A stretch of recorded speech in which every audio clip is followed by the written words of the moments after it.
మోకాల నొప్పులకు ఎటువంటి సర్జరీ లేకుండా ఎపియాన్ పెయిన్ క్లినిక్ అందిస్తున్న అత్యాధునిక చికిత్స. ఏ రైస్ అయినా సరే, ఎంత తెల్ల రైస్ అయినా సరే మనకి హాని తగ్గించుకోవచ్చు అంటే, సో మామూలుగా ఉడకబెట్టే రైస్ మీరు కుక్కర్లో పెడతారు, ఎలా కావాలంటే అది ఉడకబెట్టుకోండి. జనరల్గా రైస్ తినడం అంత మంచిది కాదు. కానీ నమస్కారం అండి, నేను డాక్టర్ మోవా శ్రీనివాస్ మాట్లాడుతున్నానండి. బరువు తగ్గాలన్నా, షుగర్ తగ్గాలన్నా, షుగర్ రాకుండా ఆపాలన్నా, దీన్ని షుగర్ నుంచి వచ్చే రకరకాల జబ్బులు ఆపాలన్నా తిండి మార్పు చేయాలనేది ఎన్నో ఏళ్లుగా నేను చేస్తున్న వీడియోల్లో చెప్పడం జరుగుతూనే ఉంటుంది. తిండి మార్పులో ప్రధానంగా ఆపాల్సింది రైస్ అనేది నేను చాలాసార్లు చెప్పాను. సో రైస్ అనేది మన కల్చర్ అందించినటువంటి ఒక దుర అలవాటు. సో దాన్ని ఆపుకోకపోతే మనకి బరువు పెరుగుతూ ఉంటుంది. మనం ఎక్సర్సైజింగ్ కల్చర్ కాదు. సో మన తిండిలో మార్పు చేయకపోతే జబ్బు రాకుండా ఆపలేమనేటటువంటిది నా ప్రగాఢ విశ్వాసం. ఒకవేళ ఎక్సర్సైజ్ చేయగలిగిన వాళ్ళు రోజుకి 1000 క్యాలరీస్ మీకు ఇప్పుడు ఎన్ని క్యాలరీస్ మీరు బర్న్ చేస్తున్నారని చూపించడానికి రకరకాల వాచ్ లాంటి డివైజెస్ వచ్చాయి. 1000 క్యాలరీస్ రోజుకి మీరు ఎక్సర్సైజ్ ద్వారా బర్న్ చేశారనుకోండి, మీ ఇష్టం. మీరు ఎంత తిన్నా ఏమి తిన్నా మీరు ఎక్సర్సైజ్ చేస్తారు కాబట్టి వారానికి 5 రోజులు చేస్తే చాలు. సో ఇలా చేస్తే మీరు తిన్న ఏ తిండినైనా సరే మీరు ఎక్సర్సైజ్ ద్వారా మీరు కరిగించేస్తారు. అప్పుడు వాళ్ళకి మనమేం చెప్పక్కర్లా. కానీ ఎక్సర్సైజ్ రెగ్యులర్గా చేయటం అనేది 95% మంది మనుషులకి అది చాలా ఏంటంటారంటే అందని ద్రాక్ష. అది ఎవరి వల్ల అవ్వడం లేదు. సో ఎప్పుడో చేసేవాళ్ళండి, నేను చిన్నప్పుడు చాలా బాగా చేసేవాళ్ళండి, ఈ మధ్యనే మానేసి, ఈ మధ్యన అంటే కొన్ని ఏళ్ళు అయింది.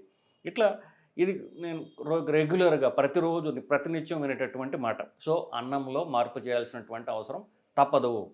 వాటిల్లో ప్రధానంగా రైస్ అని చెప్తాం. కానీ ఎప్పుడైతే రైస్ ఆపేమని చెప్పామో అది చాలా ఏళ్ల నుండి వాళ్ళకి అలవాటైపోయినటువంటి తిండి. సో వాళ్ళకి నచ్చే, వాళ్ళకి రుచికరమైనటువంటి తిండి అందించే మీడియం రైస్ కాబట్టి వాళ్ళ కల్చర్లో ప్రోగ్రామ్ అయిపోయింది. సో చాలామందికి రైస్ ఆపడం అనేది ఇంపాసిబుల్. సో నేను చెప్పినప్పుడు పాపం తల ఊపుతారు, దే ఆర్ కన్విన్స్డ్ కూడా. కానీ రైస్ ఆపడం అనేది వాళ్ళ వల్ల కాదు. మా ఇంట్లోనే యాక్చువల్లీ ఒక వారం రోజులు 10 రోజులు ఎప్పుడో ఒకసారి రైస్ తిన్నాం అనుకోండి, వాళ్ళు ఎంతో సంతోషపడిపోతుంటారు. ఇప్పుడు దాకా నేను ఏదో చాలా కష్టాల్లో బాధల్లో ఉన్నట్టు ఒక్కసారి రైస్ తినేసరికి నేను ఏదో గొప్ప పని, వాళ్ళకి నచ్చిన పని నేను చేసినట్టుగా. సో ఇదంతా ఏంటంటే వాళ్ళ కల్చరల్ బయాస్ వల్ల. వాళ్ళకి అలవాట్లు మార్చుకోవడం మనిషి వల్ల కాదండి. సో అలవాటు మార్చుకోవడం అంత కష్టం ఇంకోటి లేదు. అలవాట్లు మార్చుకోలేక ప్రాణం తీసుకునే వాళ్ళు చాలామంది ఉంటారు. సిగరెట్ ఫర్ ఎగ్జాంపుల్, సిగరెట్ అలవాటు మార్చుకోవడం ఎవరి వల్ల కాదు. సో హార్ట్ అటాక్ రావచ్చు, చనిపోవచ్చు అని తెలిసినా ఇది వాళ్ళు ఆపలేనటువంటి పరిస్థితి. సో అలవాట్లు మార్చుకోవడం చాలా కష్టం. సో ఇలాంటి వాళ్ళందరికీ ఇవాళ నేను ఒక మంచి శుభవార్త చెప్పబోతున్నాను. అన్నం తినవచ్చు, కానీ ఏమి చేస్తే అన్నం కాస్త సేఫ్ అవుతుంది అనేటటువంటిది ఈ మధ్య ఒక ఆర్టికల్లో నేను చదివాను. సో అది కూడా ఫ్రమ్ ఏంటంటారంటే అన్నోన్, వెరీ అన్ఎక్స్పెక్టెడ్ సోర్స్ అంటారు చూసారా. సో ఆశ్చర్యపోయే విధంగా బిజినెస్ ఇన్సైడర్ అనేటటువంటి ఒక మ్యాగజైన్లో ఒక ఆర్టికల్ ఒక డైటీషియన్ రాశారు. అదేమిటి, రైస్ తినాలి అనుకుని ఆవిడ అఫ్కోర్స్ టోన్ ఎలా ఉందంటే రైస్ తినొద్దని చెప్తారు అందరూ, కానీ రైస్ తినడం పర్వాలేదు, మంచిదే, కానీ ఈ హ్యాక్ చేయండి. హ్యాక్ అంటే ఈ చిన్న చిట్కా ద్వారా మీరు రైస్ తినడాన్ని సేఫ్ చేసుకోవచ్చు అని. అది మీకు చెప్పదలుచుకున్నా. మళ్ళీ ముందే చెప్తున్నా, రైస్ ఆపేయడమే మంచిది, కానీ రైస్ తినాలి తప్పదు అనుకునే వాళ్ళకి ఎలా తినవచ్చో మీకు చెప్పదలుచుకున్నా. జనరల్గా నేను పాత పద్ధతుల్ని అంతగా ఇప్పుడు మీరు చెప్పింది విన్నారు కదా, పాత పద్ధతులు అన్నీ కరెక్ట్ అయినటువంటివి కావు. దానిలో కొంత మంచి ఉంటుంది, కొంత మనకి హాని కలిగించే ఉండొచ్చు. సో దాన్ని మార్చుకోవాల్సిన అవసరం ఉంటుంది. వాటిల్లో చద్ది అన్నం అనేది ఒకటి. సో ఇది నేను చెప్పిన తర్వాత మీకు ఆ చద్ది అన్నం ఇది ఒకటా కాదో మీకు తెలుస్తుంది బేసికలీ. మళ్ళీ coming back to the point, రైస్లో 80% అది కార్బోహైడ్రేట్ అంటే స్టార్చ్తో నిండి ఉన్నది. సో 20%లో దాంట్లో 10% బి కాంప్లెక్స్ ఉంటుంది. అది కూడా వైట్ రైస్ కాకపోతే బ్రౌన్ రైస్ అయితే కనుక ఎరుపు రైస్ ఉన్నట్లయితే దానిలో కాస్త బి కాంప్లెక్స్, దాన్ని పొట్టు అంటారు, లేదా కుడితే అని పల్లెటూళ్ళల్లో దాన్ని జంతువులకు పెట్టేస్తారు. సో ఆ తెలుపుది మాత్రమే, అంటే హానికరమైనది మాత్రమే మనుషులు తింటారు, మనకి మంచి చేసేదంతా జంతువులకు పెడుతున్నాం. So coming back to the point, so 80% దీంట్లో మనకి కార్బోహైడ్రేట్స్ పెంచేటటువంటి పదార్థమే. ఈ రైస్ కూడా ఎలా ఉంటుందంటే మనం తిన్న వెంటనే ఆ షుగర్ పెంచేటటువంటి గుణం ఉంటుంది. దాన్ని మెడికల్ టర్మినాలజీలో గ్లైసెమిక్ ఇండెక్స్ అంటారు. గ్లైసెమిక్ ఇండెక్స్లో అంటే ఏమిటంటే తిన్న వెంటనే ఏది షుగర్ అండ్ ఇమ్మీడియట్గా పెంచుతుంది, ఏది తర్వాత మెల్లగా పెంచుతుంది అనేది. కోర్స్ తిన్న వెంటనే షుగర్ పెంచుతుంది అనుకోండి, అది ఇంకా డేంజరస్ కదా, మనకి షుగర్ స్పైక్ ఎక్కువ ఉంటుంది. మెల్లగా రిలీజ్ చేసేది ఉందనుకోండి ఫర్ ఎగ్జాంపుల్, అప్పుడు మనకి అంత డేంజర్ ఉంటుంది. ఎగ్జాంపుల్ ఇవ్వాలంటే ఏది పళ్ళలు ఉన్నాయనుకోండి, పళ్ళులో ఏంటి ఈ షుగర్తో పాటు ఈ కార్బోహైడ్రేట్తో పాటుగా చాలా పీచు పదార్థం ఫైబర్ ఎక్కువ ఉంటుంది. అలాంటప్పుడు దాని అబ్జార్ప్షన్ డిలే అవుతుంది. కానీ రైస్లో ఇది రిఫైన్డ్ ఫుడ్ కాబట్టి తిన్న వెంటనే షుగర్ పెరిగిపోతుంది. సో ఇది హై గ్లైసెమిక్, అంటే మామూలు వాటికంటే తెల్ల రైస్ ఇంకా డేంజర్ ఎక్కువ ఉన్నటువంటిది. మీకు అడ్వర్టైజ్మెంట్స్ వస్తారు, బాస్మతి రైస్ ఎంత పొడుగుంటుంది, తెల్లగా మల్లెపూలాగా ఉంటుందని.